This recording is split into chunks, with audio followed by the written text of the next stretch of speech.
Tinotenda Mwari zvikuru masikati ano. Regai ndidzorere ruremekedzo kune kwaya iri kutishumira.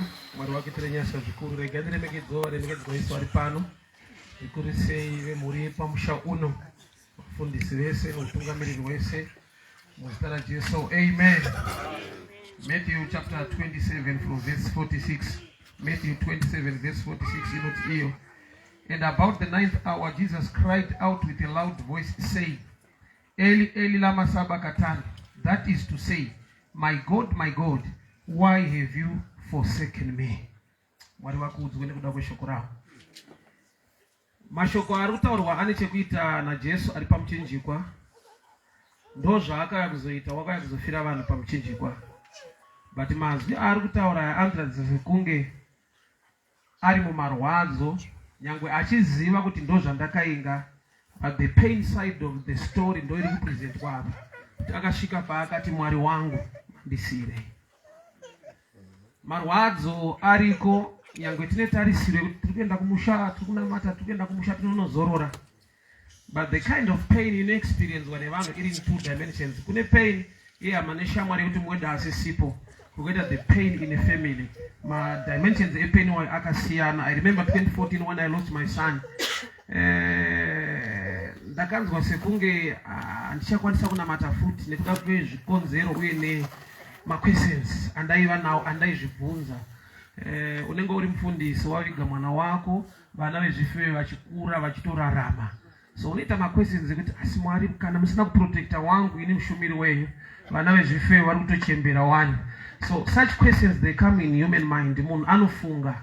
Even ari panhamo anofunga. Mabvunzo iyoyo inenge isina munhu ari qualified anogona kuipindura. Level yevanhu yekupindurana iri common ndeyekuti inguva kana kuti zvinowanikwa madai zviitirwe hani.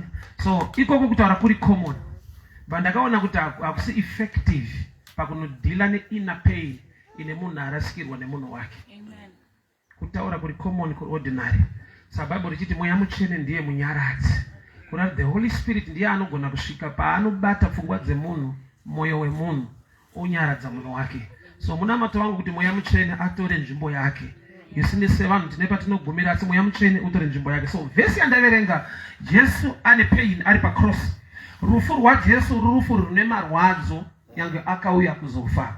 So the pain side ndo yaita kuti panapa ndiri kunzwa sekunge baba vandisiya, ari kutobvunza Mwari wangu mandisirei. Kafeeling ikakake kunzwa kunge baba asisina iwewe Mwari havachakuda, Mwari vakufuratira, kaririwo kariko.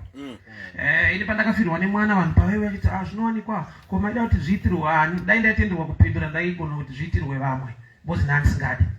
But hautenderwa kupindura unongozvitamira kuti shuwa handizvozvo. So pain iri real, iriko, ende inoda kuadreswa. Ikasaadreswa tinogona kuijamba toenda pakuti tiri kuenda kumusha tiri kunozorora. But pain haibve nokuti kune kumusha kuri kuendwa, nekuda kwokuti pamwe pane maendero aitika asina kunaka, asingagamuchirike, asingagone kutarisirwa musociety, anenge aripo ende ari real. Jesu ane zvipikiri akauya kuzofira vanhu, but zvipikiri zvinorwadza. Jesu ari pamuchinjikwa ari kurohwa, ane korona yeminzwa inobaya inorwadza. Nyangwe akainga kuzofira vanhu, but the kind of death was so painful. So unochema, haachemere vanhu, anochemera baba vake. Mwari wangu mandisirei. Mubvunzo uyu munhu wese anoita kana afirwa kuti apa Mwari vandisiya, apa Mwari vandifuratira.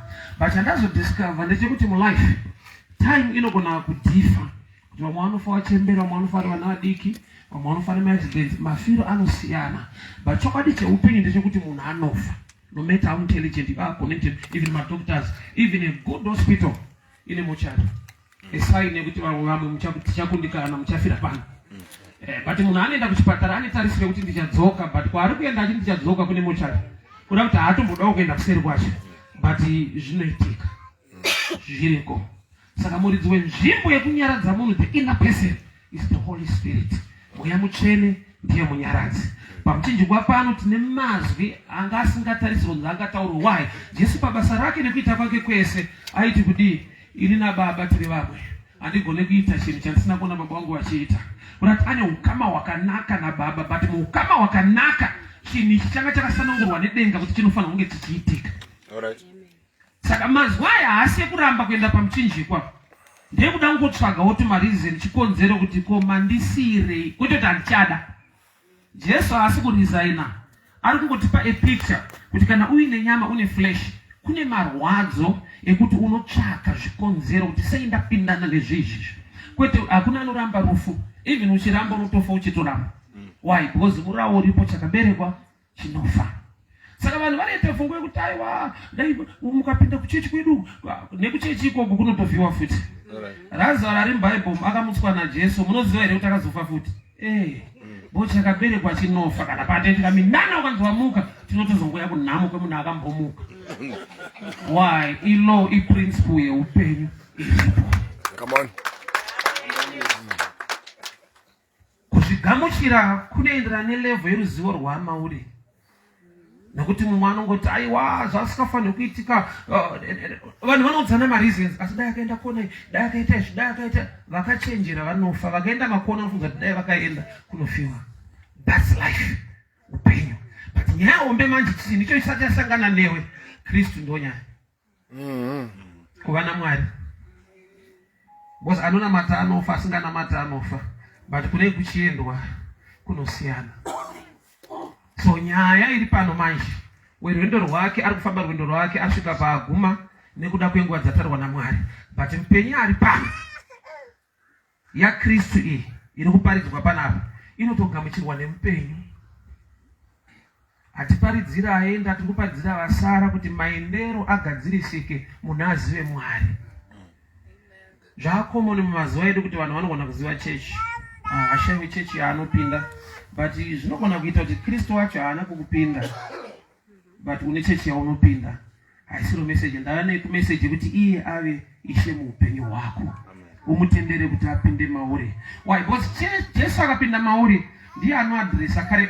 Nyaya tinochema nayo munyika kazhinji inonetsa kugadzirisa inyaya yekuti machechi akawanda kudarika vhangeri raKristu muvanhu. Saka hakuna munhu asina chechi yake. But tiri muchaos, tine kunetsana, tine kurovana, tine kukuwadzana. Ende wese aita chinhu ane kwaanotopinda. Takazvitora as a tradition, tsvaga yako yekupinda. But iye akakupinda, pane shanduko inoitika. You respect life. Unoremekedza upenyu hwamwe vanhu. Kana mukagumbuka, kugumbuka kwamunhu anoziva Mwari anonamata nemunhu asingazive Mwari zvakatosiyana.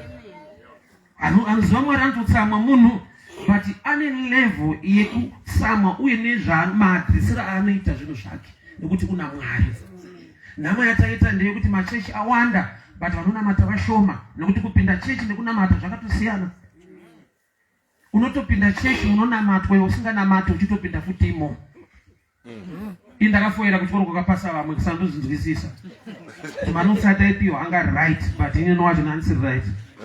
Handigona kunyepera vaberi kuti matita anga asiri serious, vaitova serious. But pane next pangu akaita ma-A. Sura taipiwa manotsi anoitisa A, indaya convert visa kuma-E. Ndiri imomo, chinangwa chaenderwa imomo, ndo chinosiyanisa kuconcentrata. Vamwe takaenda kunokura ikoko, kunotamba, kunofara ikoko, vamwe vaenda kutodzidza. Same environment. Dedication yako muzvinhu zvaMwari inoita kuti upenyu hwako uvandudzike. Pain iriko, whether believer or not. But pain yemunhu ane knowledge, understanding, yakasiyana nemunhu asina chaanoziva. Zvachiona madzimai panoti zvara kunorwadza ichokwadi, but havasiyi. Nopanoti zvinorwadza hazvo, but vanoziva kukosha kwazvo. Saka vakavhaluwa mwana kudarika pain yekuleba. Ndotaura kuti zvara kunorwadza no next month vakutopusha. Munhu airevesewo. Ndizvo airevesa, but value yechinozobatwa haidarike ka painful moment kanoita pass through. Life ine nguva dzinorema dzinodaro. Kana Jesu akatombochema aine zvipike kuti Mwari wangu mandisirei, haasi kurizaina kuti handichada. Ari kuti nguva dzinomanikidza muupenyu dziriko, dzekuti munhu unotsvaga zvimhinduro. Ukatsvaga mhinduro muvanhu, zvikonzero muvanhu, vane zvavanotaura, vanhu vanotaura. But anokosha kuti ataure muupenyu hwako ndiye Mwari. Mweya Mutsvene ataure muupenyu hwako. Vanhu vane zvikonzero, vanhu vane pfungwa kana inonzi revenge. Haungaitirwe izvozvo, wajairirwa hazvingaitike. But chandinoziva, kana ari Mwari, ari mauri, anokupa kuendela nyaya a different way. Zvekuti vanhu vanotoshama kuti but anoita so nezvaakaitirwa izvi nemaitikiro akaita zvinidhi akangonyarara so isati nzaro. We must hear the mind of God concerning every matter. Kuti pamwe pacho tinotora counsel kubva kuvanhu but tisingazive pfungwa yaMwari. At the end unopedzera uriwo waakutotadza kudarika akakutadzira. I've witnessed that in life. Tine vanhu kuti vakatadzirwa vano overreact to an extent yekuti akatadzirwa anenge akuita sekunge ato innocent. Nekuda kwemeasure yatorwa nevamwe. Why? Vashanda nema-emotions nehasha. Havana kushanda nereality and the fear of the Lord isiri mavari. Mwari ngave mubatsiri weupenyu hwedu panguva yekumanikidzwa. Nokuti marwadzo ariko. Vana chiremba vakadevelopa chinonzi pain killer. Pain killer ndakadiscover kuti haipedzi chirwere. Inoita kuti uve murwere asingarwadziwe. Yawana mapain killer havakurudzire kuti vane for more than 10 days. Vanoti must consult a doctor within 10 days uchinwa mapain killer. Why? Vari kuti hausati wapora but haucharwadziwa. Saka unogona kufa uri right. Usina kana pain. Une pain killer. Saka panotodiwa kudiagonisa chirwere chacho wopiwa the right treatment. So religion yakaita sekunge pain killer. Chakacheche kupinda, chakacheche kupinda. Munyaradzi mweya muchena akakupinda ndiye anodhira nema issues. Chechi inogona kujaja nyaya maringe zvainotenda. Ini ndine background yekuti ndaikudzwa nevabereki makuru edu kuti chechi yakati haina mati. Ndaifungidzira kuti vaitaura chokwadi gamba ndo zvavaitaura. Asi Mwari aidaro. Hamuna mboudzwa nyaya dzimwe chechi nevamwe vanhu. Ega vanhu ka. Haina mati, haisi serious, haizodai. Asi Mwari vanhu. Mwari anogona kunamatwa kuchechi unobvunza kuti haana matwe. Nyaya yekuti tinoita kuti usazive kuti vanhu ivava vanotonamata. Havana mate iwewe. Vanozonamatira Mwari wavo. It's a personal relationship. Nambona vezioni vachitamba vachitenderera muti so uzamuri vafana vana vakomana. Kwakaita dzungu rako here dzungu rako. Muti wacho ndewako here. Ari kutambirwa wacho ari kuti hauna basa nazvo. Ndionongoti pane dust pavanoita flu. David wakatamba dzimai havana kufara but denga raifara. Zvinhu zvaMwari zviri very sensitive and dangerous. Saka chese chine chekuita nezita raMwari. Kana usina capacity level yekukomenta siyana nazvo. Uchakurwadziwa nezvinofadza Mwari ukava enemy yaJehovha. David wakatamba dzimai akati shefa mudaro zakana wane chiremerera so. Pane matambiro emabhosi. Dzimai akati amudara ndezve youth nezvewapfana. Zvanzayo ndarangarira Mwari kwaakandibvisa. Kurati handisi kutamba beat ndane understanding yekuti Mwari yakabva neni kumakwai akandita mambo. So wese anoziva Mwari kwaakamubvisa haakontroleki kana akuitira zvinhu Mwari. Ende Mwari wacho unogona kufadzwa nazvo iwe usiri kufara.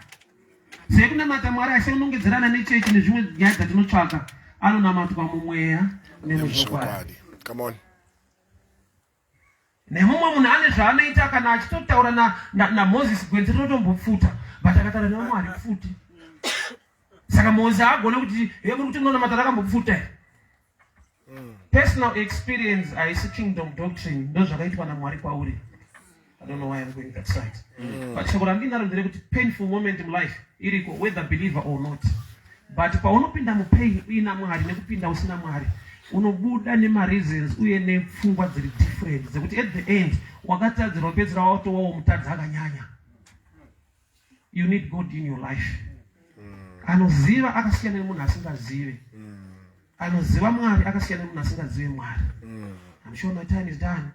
But nyangu ndeyekuti painful moment is there whether I believe or not. But chinokusustaina mutime yemarwadzo is when he is in him. Wakamupa mukana to take charge. Why? Nokuti ndiye anokupa the power to endure. Simba rekugona kukunda. Zvikashaika izvozvo akashaika mauri unoshanda nepfungwa dzako. Bhaibheri rovati akatukwa anozembera panjere dzake. Nekuda kwekuti uchashanda nedzevanhu kana kuti dzako at the end zvinhu hazvipere musha zvipere zvakanaka. Come on. So shoko radokusira nderekuti manguva emapadzo kuziva iwe kuchemera. Uyo haari kuchemera vanhu. Mwari wangu mandisiye.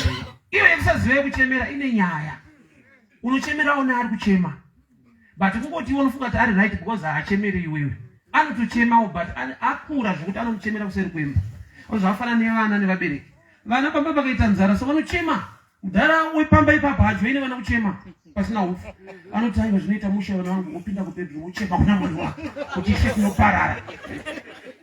Leadership quality unofana kupa hope vana vako. Saka munguva vanhu vanochemera vanotochemawo.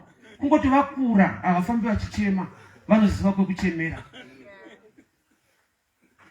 Munhu vari kuchema naye ane twake wekuchemera anogadzisa upenyu hwevanhu ndiKristu. God bless you.